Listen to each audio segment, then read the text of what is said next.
ഖുർആൻ മനഃപ്പാഠമാക്കുന്ന മക്കളെ നിങ്ങൾ കണ്ടിട്ടില്ലേ?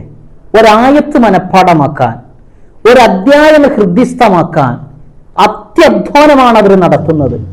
രാവന്തിയോളം ഖുർആൻ പാരായണവുമായി നിരതരാകുന്നു. മനഃപ്പാഠമാക്കിയത് മറന്നുപോകാതിരിക്കാൻ നിരന്തരം പാരായണം ചെയ്യുന്നു.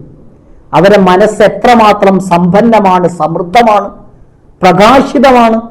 മുത്തുനബി സല്ലല്ലാഹു അലൈഹി വസല്ലമ തങ്ങൾ പഠിപ്പിക്കുന്നു, ഇന്നല്ലദീ ലൈസ ഫീ ജൗഫിഹി ശൈഉം മിനൽ ഖുർആൻ കൽ ബൈത്തിൽ ഖരീബ്.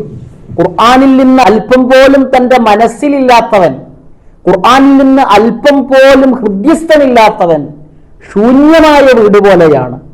നിരന്തരം ഖുർആൻ പഠിച്ചുകൊണ്ടിരിക്കുന്ന, ഖുർആൻ വ്യാഖ്യാനങ്ങളിൽ പരതിക്കൊണ്ടിരിക്കുന്ന കണ്ണുകൾ, അവരുടെ ഹൃദയങ്ങൾ, അവരുടെ അന്തരംഗം എത്രമേൽ സമൃദ്ധമാണ്, സമ്പന്നമാണ്, പ്രകാശിതമാണ്.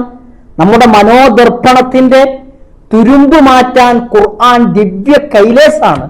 നിരന്തരം ഖുർആൻ പഠനം കൊണ്ട് നമ്മുടെ ഇരപകലുകൾ, രാപ്പകലുകൾ സമ്പന്നമാക്കാൻ, സമൃദ്ധമാക്കാൻ അല്ലാഹു നമുക്ക് തൗഫീഖ് നൽകട്ടെ.